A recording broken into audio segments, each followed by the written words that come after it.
Good morning. Again, welcome to our services this morning. Of course, this is not Brother Joe Cook, it's Brother Bruce, so I have two Bruces to my right this morning. Appreciate their ministry. Would ask for prayers for Brother Bruce as he gives us the message. I asked him just kind of what a snippet of his topic was, and it's on ancient wisdom or wisdom. So we all can glean from that, I think. And he, of course, with Bruce, you know that he comes very well prepared, so you can listen and focus on his message because he does have handouts in the back. So don't worry about taking notes or, oh, I missed that, but he's very organized, and you can tell he was a school teacher at one time and things or whatever, but the notes are back there for us on wisdom. But if you would uphold our brethren in our prayer this morning, that would be good. And of course, following our service this morning is our Thanksgiving potluck, so feel free to stay for that. For a hymn of preparation, let's sing hymn number 335. We gather together to ask the Lord's blessing.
This morning our call to worship comes from 2 Nephi, the 5th chapter. For the Lord shall comfort Zion, he will comfort all her waste places. Joy and gladness shall be found therein, thanksgiving and the voice of melody. Hearken unto me, O my people, and give ear unto me, O my nation. Hearken unto me, ye that know righteousness, the people in whose heart I have written my law. Fear ye not the reproach of men, neither be ye afraid of their revilings. My righteousness shall be forever, and my salvation from generation to generation. Awake, awake, put on the strength, O arm of the Lord, awake as in the ancient days. Now another hymn of praise and thanksgiving, of course, 334. Come ye thankful people, come.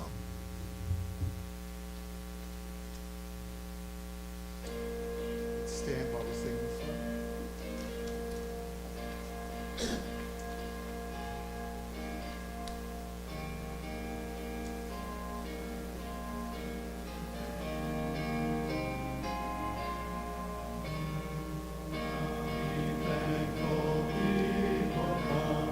Praise the song of harvest home.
Our Father in heaven, we want to thank you, Father, for your Son, who we approach thee through him this day. And we pray that your Spirit will be among us, that our heart will be open to give thanks to you through him. Father, there are many who need a blessing this day, those who have grown old and those who are seeking thee. Bless them, Father, and in turn that we might all give thee thanks for every blessing that we have, even those blessings that we do not recognize for our own being. We ask you to be here this day. Remember, Father, that we do thank you for the many blessings that we fail to give you thanks every day for. And sometimes we turn to thee in the hour of need. And today is an hour of need. So be with us, Father. Be with the one who would break the bread of life to us this day. We want to thank him for all the blessings that thou hast given to each and every person here this day. And we ask this again, that you be here among us. Bless us and forgive us, Father, for the sins that we have done, knowingly and unknowingly.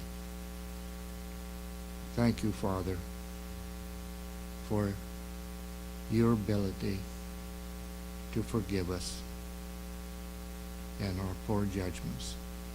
We ask these things through Christ's name. Amen.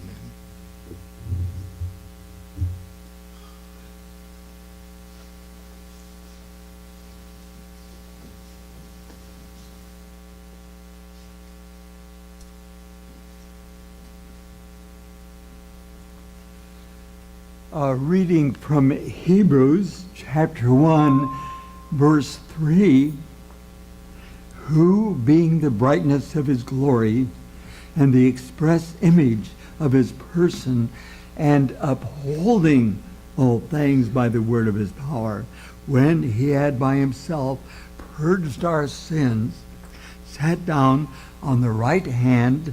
The right hand is a position of power and judgment. Sat down on the right hand of the majesty on most high. I'm reading from the book of Hebrews, and it's in the book of Hebrews that the definition of the milk of the word and the strong meat of the word is defined.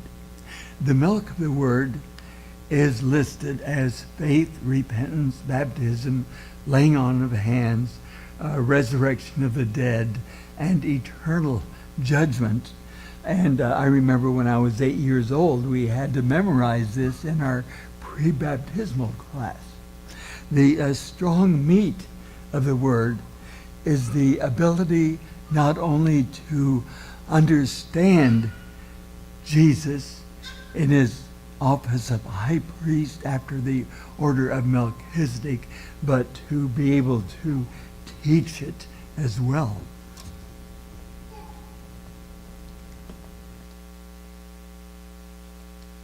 Let's continue our services by singing hymn number 336.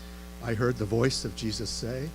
It's kind of a stretch maybe to be a Thanksgiving song, but the second verse says, behold, I freely give the living water, thirsty one, stoop down and drink and live.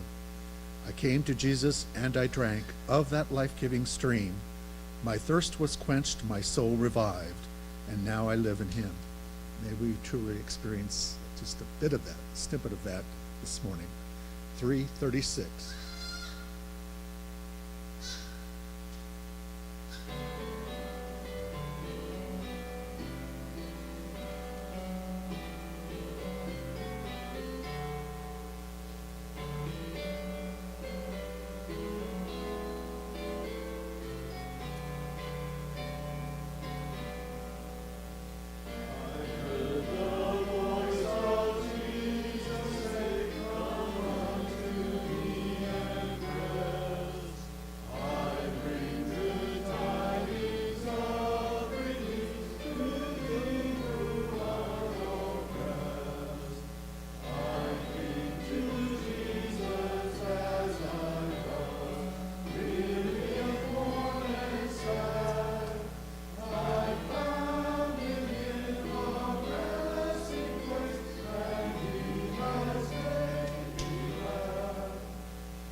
the picture of the Trinity,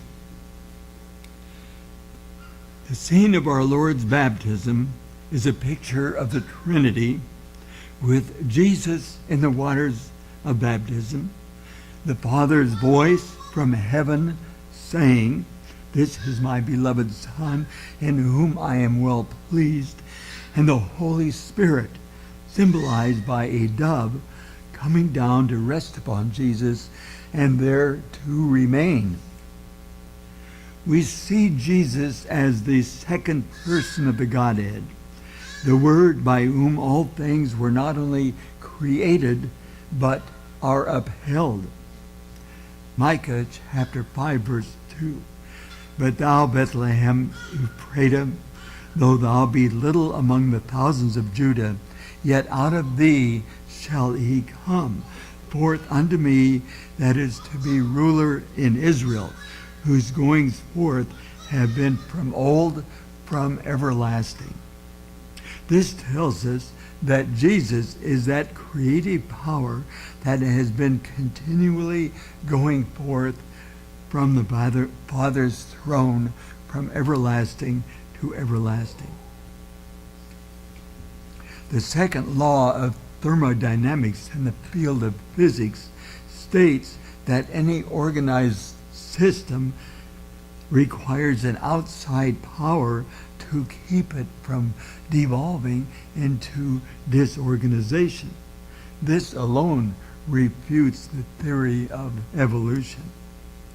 The fluttering wings of the dove may represent a certain vibration which reminds us that all creation is in motion, from the smallest hydrogen atom to the largest galaxy. Genesis chapter 1, verse 2. "And the Spirit of the Lord moved upon the face of the waters." John 1, verses 1 to 3. "In the beginning was the Word, and the Word was with God, and the Word was God. The same was in the beginning with God. All things were made by him, and without him was not anything made that was made." Psalms 33, verse 6, combines the concept of the Word, Jesus, movement, and the breath of the Holy Spirit. "By the word of the Lord were the heavens made, and all the hosts of them by the breath of his mouth." The fifth letter in the Hebrew alphabet after Aleph, Bet, Gimel, Dalet is just the sound of the breath. And that sound of the breath symbolizes the Holy Spirit. When God changed Abram's name to Abraham, he inserted the fifth letter, the sound of his breath, into the fifth position of Abram's name. When he changed Sarai's name to Sarah, he inserted the sound of his breath into the fifth position of Sarai's name, changing it to Sarah.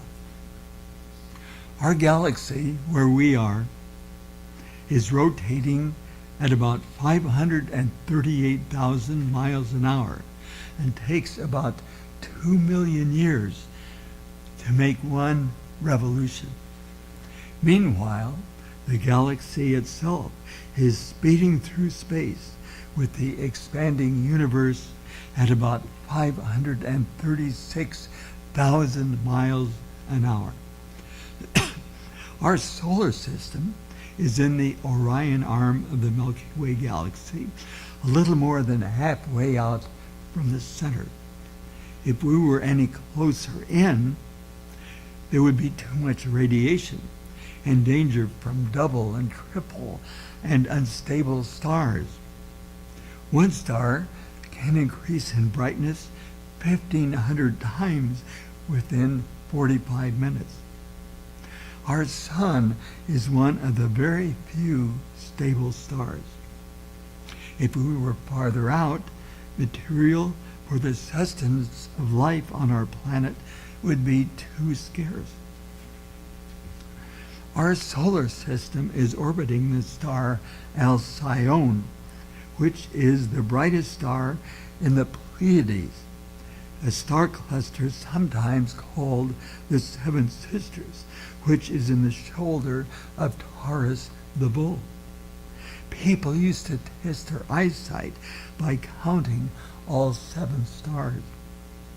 Our solar system is in what might be described as a whirlpool of stars orbiting Alcyone.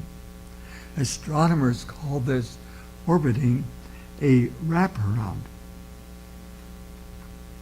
In other words, our solar system isn't orbiting around the galaxy like this.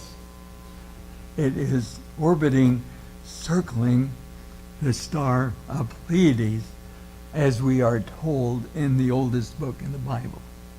We are going around the galaxy like this, circling the star Pleiades. Job 9:19, which maketh Arcturus, Orion, and Pleiades, and the chambers of the south. Alcyone, the brightest star in the Pleiades in Hebrew, means the center. This suggests that it was understood by the ancient prophets that our solar system was orbiting Alcyone in our journey around the galaxy. And this is told us in the oldest book in the Bible, in the book of Job. Traditionally, astronomers thought the planets were moving, but the stars were fixed. The planets were called the wanderers because sometimes they appeared to be moving forward, and at other times they appeared to be moving backwards. This is because our Earth would be going faster on an inner orbit, and it would be passing a planet that was moving slower and appeared to us to be going backwards. Modern instruments have enabled us to detect the motion of stars. For many years, I can remember when the stars were called fixed. They did not move. But recent scientific instruments have enabled us to detect the movement of stars. For example, in 100,000 years, the Big Dipper will become elongated and not resemble the Dipper. The stars that are changing position the fastest are the stars in the belt of Orion. And the stars that appear to be fixed and not moving are the Pleiades. And now we read in Job chapter 38, verse 31, "Canst thou bind the sweet influences of the Pleiades or loose the bands of Orion?" This scientific truth was told to us in the book of Job, the oldest book in the Bible. Job has revealed the importance of Orion and the Pleiades, but in Job chapter 9, verse 9, Job writes of Arcturus. To understand the significance of Arcturus, we must first consider the riddle of the Sphinx.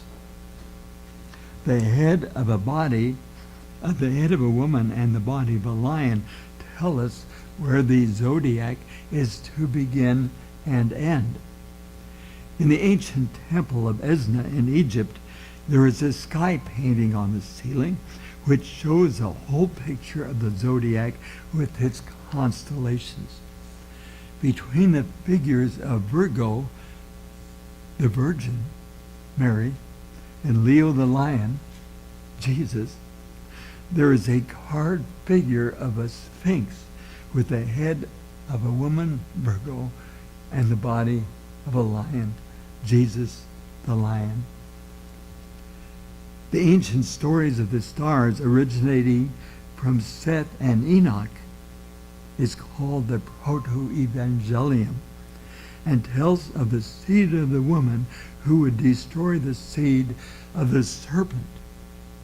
The first decan in Virgo is called Coma and depicts a woman sitting on a birth chair with a child in her arms. Traditionally, women gave birth on the birth chair, which made it easier for the baby to be expelled. Today, women gave birth in a bed simply for the convenience of the doctor. The meaning of coma is the desired one. In the Persian religion, there is a tradition that Zoroaster, founder of the Persian religion, was a student of Daniel. And he learned from Daniel that the star announcing the birth of the coming Redeemer would appear in the forehead of Coma, the baby held in the arms of Virgo. The second decan in Centaurus, the centaur, is part horse and part man. The Hebrew name Beza, which means the despised one, is the name that the Bible gives the centaur. And we read in Isaiah chapter 53, verse 3, he was despised and rejected of men. The final decan in the house of Virgo is Boötes, whose ancient name is Arcturus, as mentioned in the book of Job. It depicts a man moving forward rapidly with a spear in one hand, and over his head he holds a sickle. The Hebrew Boötes means the coming one. In his head is the star Nekkar, which means in Hebrew the pierced. And so we read in Revelation 14, verse 15. Well, it tells us that it does mean the pierced, which is the coming of Jesus, the pierced one.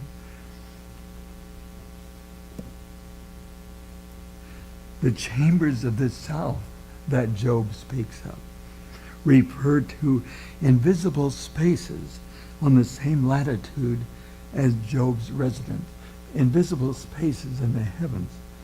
According to Dr. Ethelbert Bullinger, author of the King James Companion Bible, these empty spaces can also refer to the northern sky that would allow astronomers to peer out into intergalactic space. Job 26, verse 7. He stretches forth the north over the empty place, and hangeth the earth upon nothing. Most of the stars have Arabic names, and according to Arabic tradition, the signs came from Seth and Enoch, who were originators of the original understanding of the heavens. Seth was the grandson of Adam, and Enoch was the fifth generation from Seth. However, they were living at the same time.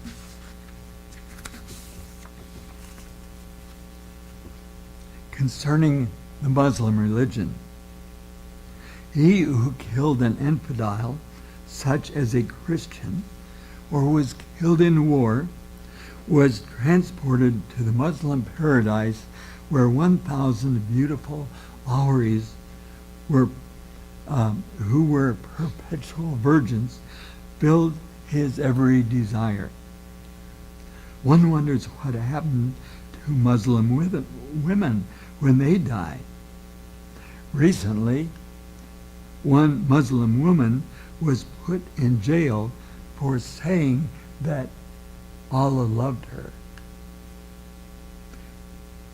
Muhammad's sister, Fatima married Ali, and together they kept the arts and sciences alive while Europe was in the Dark Ages. Spain had numerous universities, parks, fountains, and magnificent architecture. Many stars have Arabic names because of Arab astronomers. The fiery embellishments of Spanish music harks back to the time when Islam controlled Spain. Today, in the Muslim world, women are second-class citizens. In many Muslim countries, a woman isn't allowed to drive a car. And yet the most important woman in the Muslim religion is Fatima. She kept the arts and sciences alive, her and her husband Ali.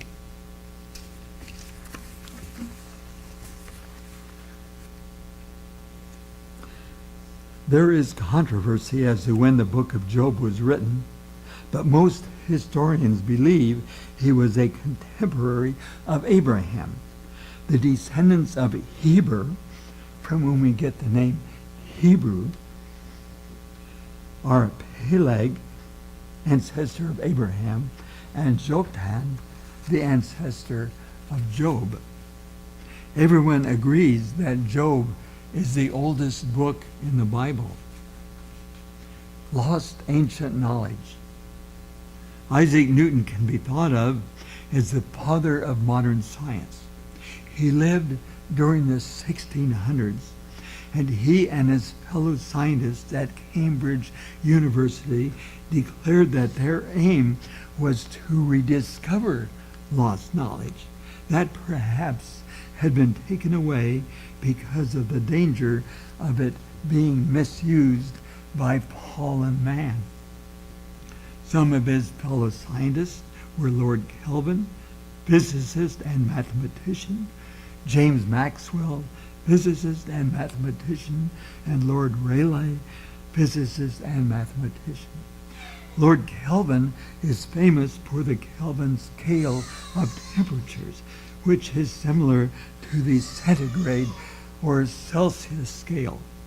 However, 0 degrees Celsius is the freezing point, and 0 degrees on the Kelvin scale is absolute zero, where all atomic movement ceases. The Scottish mathematician Lord John Napier, who lived at the same time, 1550 to 1617, invented logarithms to facilitate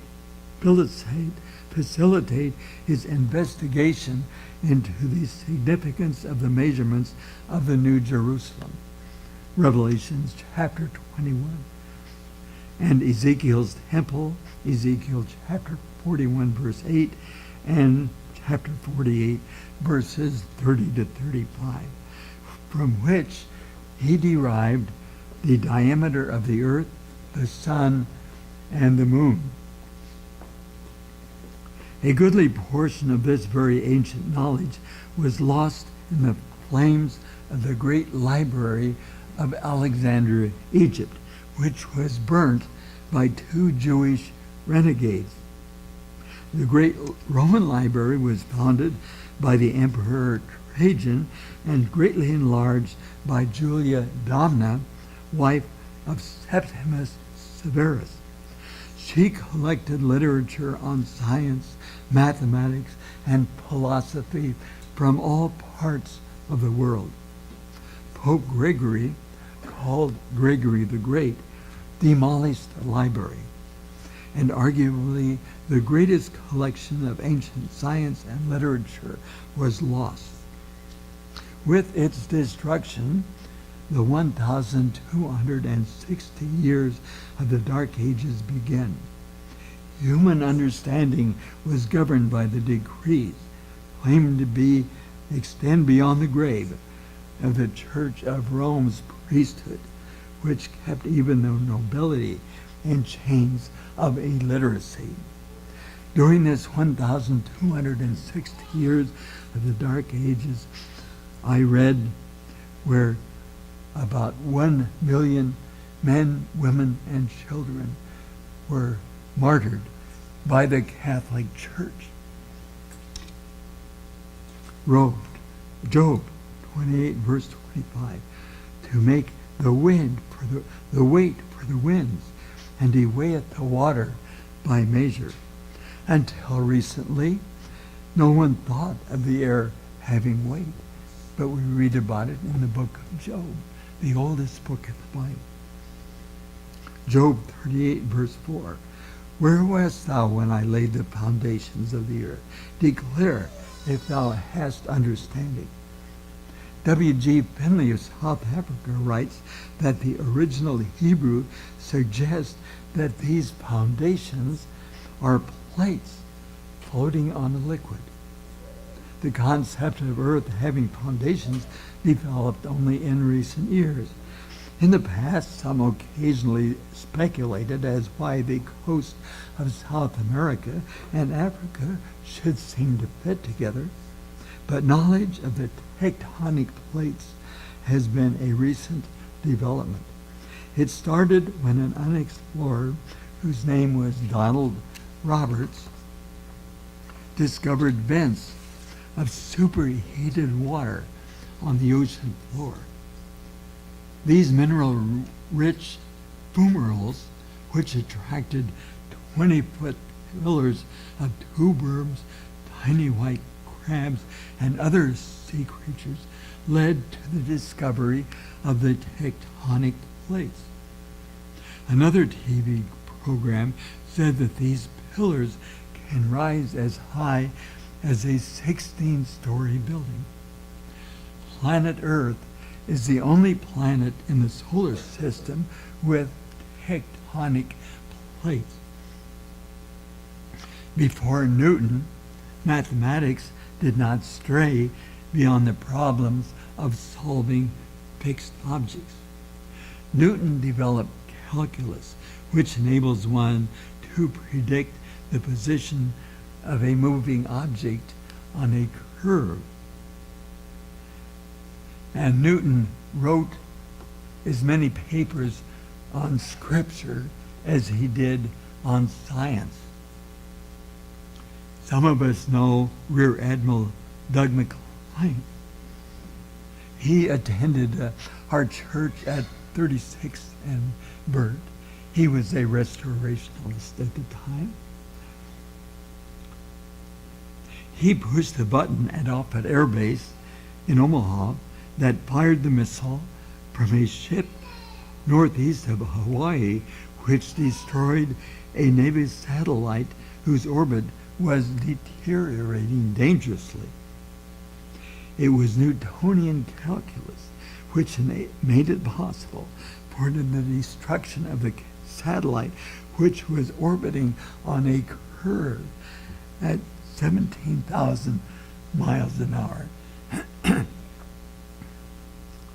This science was originated by a devout Christian, Newton. Our planet Earth is spinning at 1,000 miles an hour and is orbiting the sun at 66,600 miles an hour. Doug has had the experience of taking off.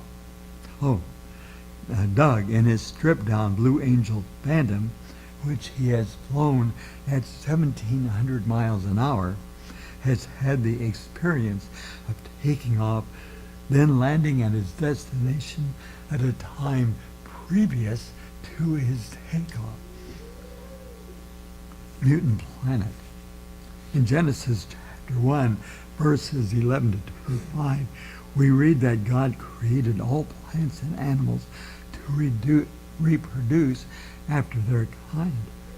On the Science and History channel, the wonders of nature are invariably shown as examples of evolution.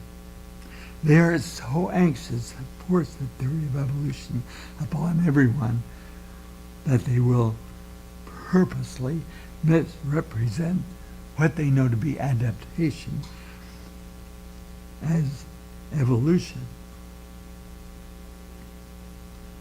The spotted moth would be an example of adaptation. In the foggy, smoky city of London, black spots predominate, making the spotted moth difficult to see on a tree trunk. But in the sunny countryside, white spots predominate, making the same species of moth harder to see when at rest. They still reproduce after their kind, yet this phenomenon has been called evolution. The space program has spent millions of taxpayers' dollars. So, as they say, we can discover how life evolved. The establishment hates Jesus. His name is outlawed in schools. His creative power is outlawed in favor of evolution. One example of establishments, the scientific establishments, intellectual egotism and dishonesty is a television series called Mutant Planet. The theory is that every once in a while, the genes of a certain animal gets accidentally zapped, producing a giant leap forward in evolution. For many years, the scientific establishment has spent untold millions of taxpayers' dollars in an effort to produce a suitable mutation in the laboratory. They zap the genes of a fruit fly, for example, but have never been able to produce one satisfactory mutant. Instead, they produce offsprings with too many or too few legs or crumpled and misshapen wings that can't fly. The program Mutant Planet is just one example of the extremes to which the scientific establishment will go to discredit Jesus, the Word, by whom all things are created and upheld. Another TV series is Ancient Astronauts. Eric von Daniken and Zacharias Sitchin are upheld as the foremost authorities on the subject.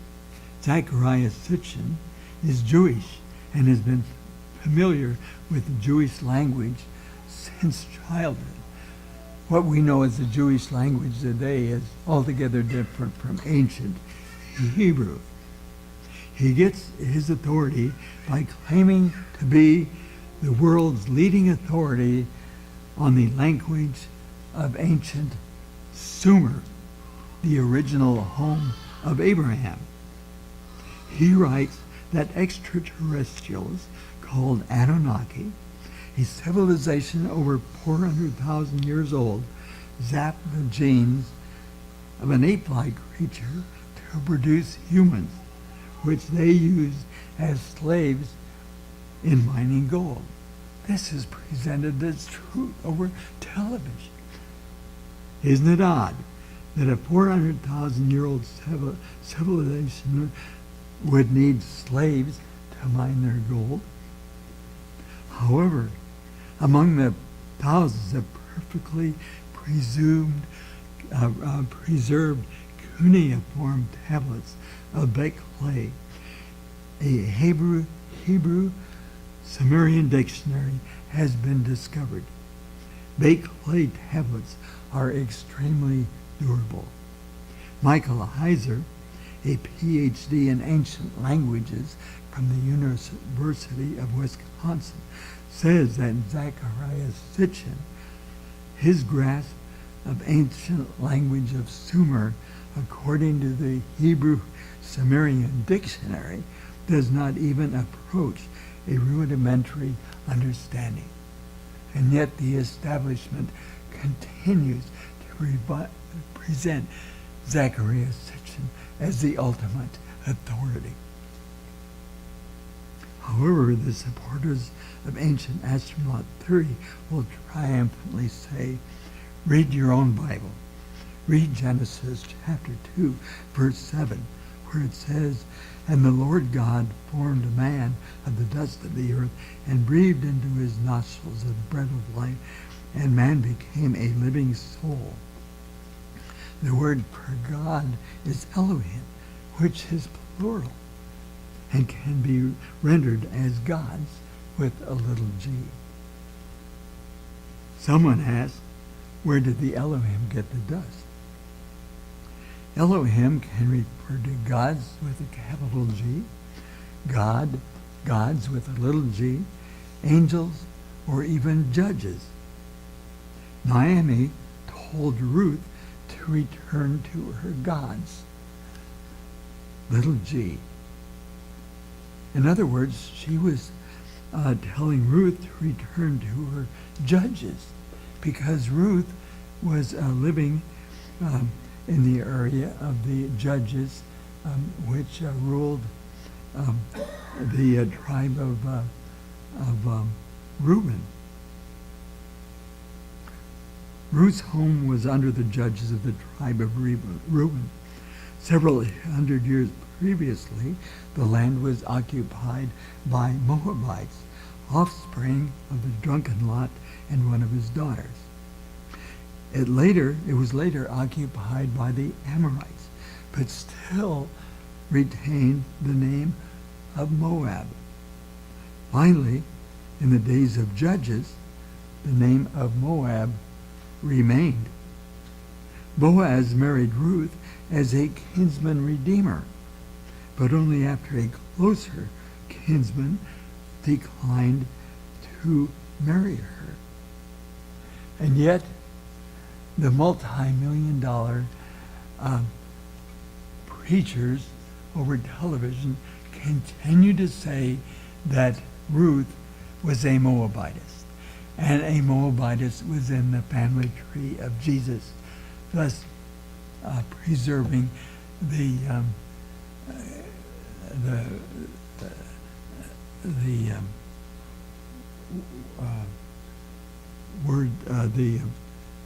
popular description of Jesus being of mixed ancestry.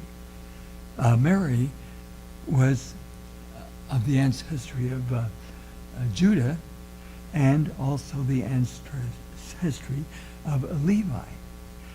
Judah, the ruler of government, and Levi, the ruler of religion.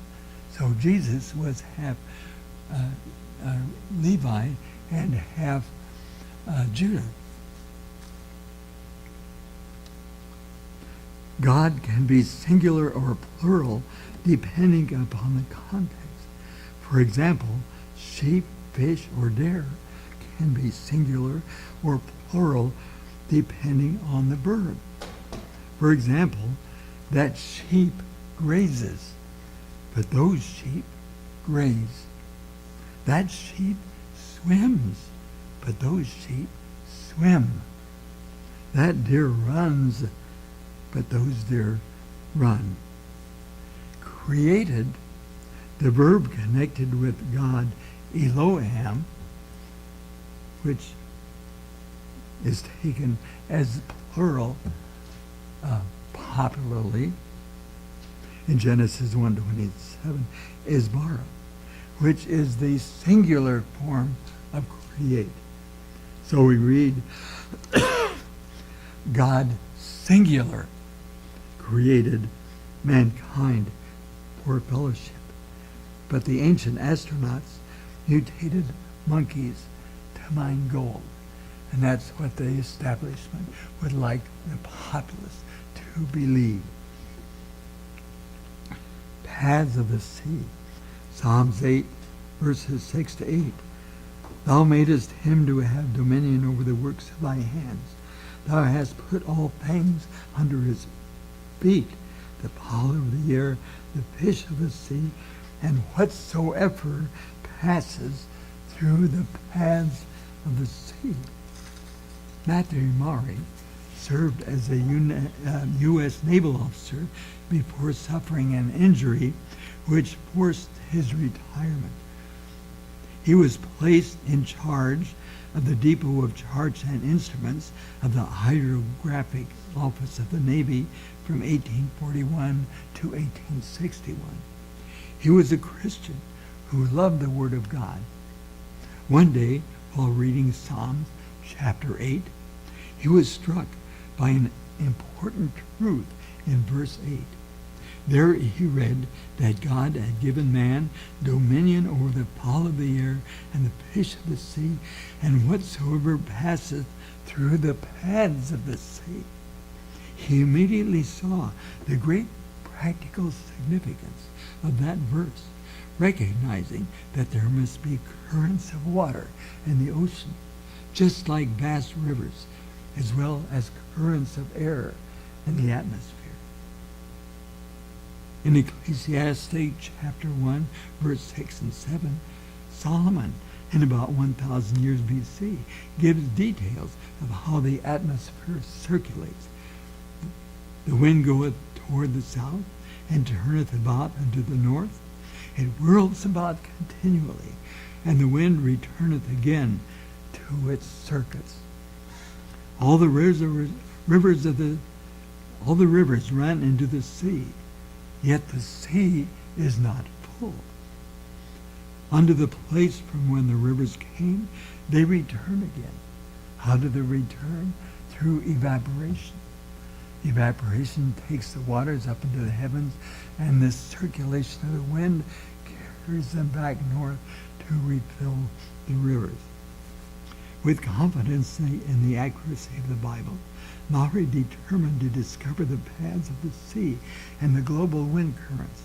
Utilizing the charts and logbooks he had at his disposal, he discovered and plotted many wind circuits and sea currents, such as the Great Current, Gulf Current, 40 miles wide and 2,000 feet deep, that comes out of the Gulf of Mexico into the Atlantic to warm the coastal countries of northern Europe. Among other currents discovered were the Japanese and California currents. Utilizing this information, the sailing ships of his day plied these currents and wind circuits, reducing by as much as 3 weeks the time required to cross an ocean. On a monument erected by the state of Virginia to his memory is found a plaque that reads as follows: Matthew Fontaine Maury, Pathfinder of the seas, the genius who first snatched from the ocean and atmosphere the secrets of their laws, is inspiration, Holy Writ. Psalms chapter 8, verse 8, Ecclesiastic chapter 1, verse 6. Job 12, verse 8.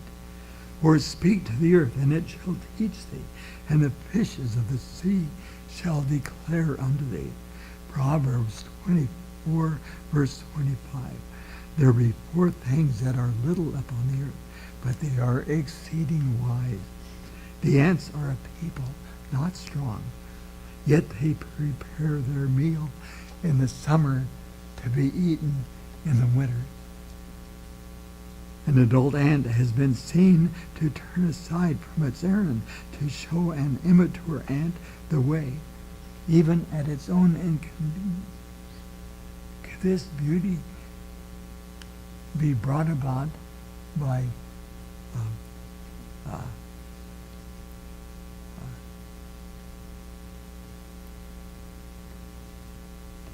what am I trying to think of? Well, I'll think of it in a minute. Certain eels are born in the undiscovered depths of the Gulf of Mexico, and beginning in larvae form, arrive at the rivers of Egypt, of Europe and Ireland as mature adults. In Ireland, eels have been seen slithering through the wet grass of early morning, taking a shortcut to a river which would lead back to their breeding grounds in the unknown depths of the Gulf of Mexico. Psalm 19, verse 1. The heavens declare the glory of God, and the firmament showeth his handiwork. Holy, holy, holy, Lord God Almighty. All thy works shall praise thy name in earth and sky and sea. Holy, holy, holy, merciful and mighty, God in three persons, ancient Trinity. If there's anybody that's interested in ancient wisdom, I have copies of this sermon on the table in the back, which you're welcome to take. May God richly bless each and every one of you is my prayer.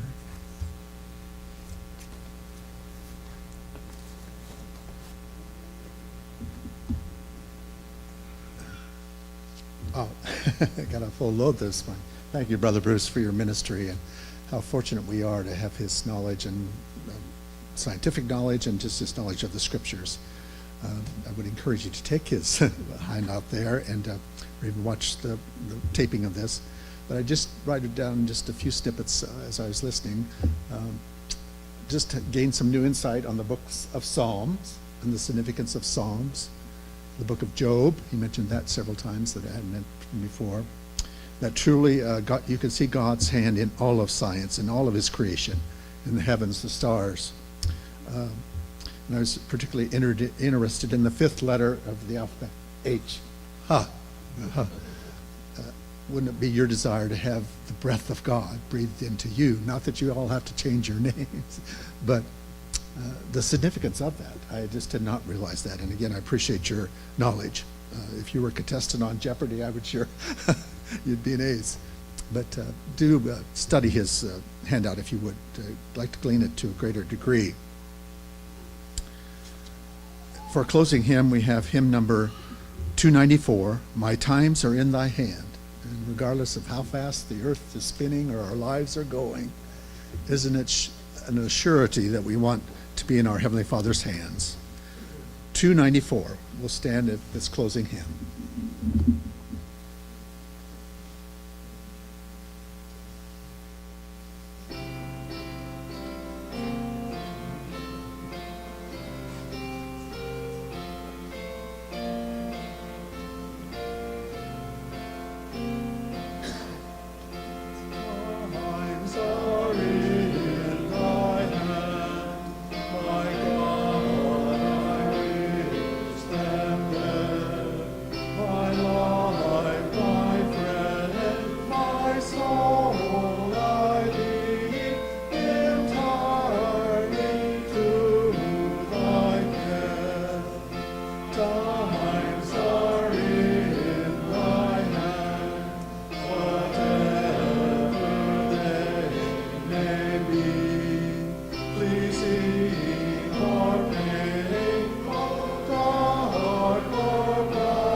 Our loving Heavenly Father, again, we thank Thee for this opportunity we've had to draw apart and worship, to sense the awesomeness of Your creative ability, of Your power, and yet Your love to us.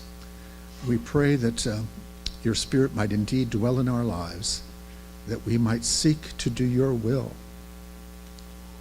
that we forgive our selfishness and those things that hinder us from being Your complete servants and doing what You would have us to do.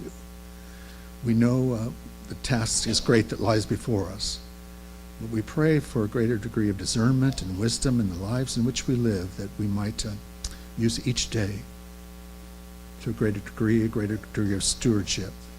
May we look for those avenues of witnessing for You, Your Son, and hopefully your kingdom's return in our day and time. We anticipate this holiday of Thanksgiving and recognize how blessed and thankful we are, and recognize that each breath we get is indeed a blessing from you. May we truly cherish our time with friends and family this coming week and in the days ahead, and recognize that, again, these are gifts. These are gifts that are meant to be shared, that truly we might seek to be our brother's keeper. Bless this food that has been prepared, that it might nourish and sustain us physically. And again, we thank thee for that spiritual food that we have been fed this day as well. We ask these things in your Son's name, Jesus our Lord. Amen.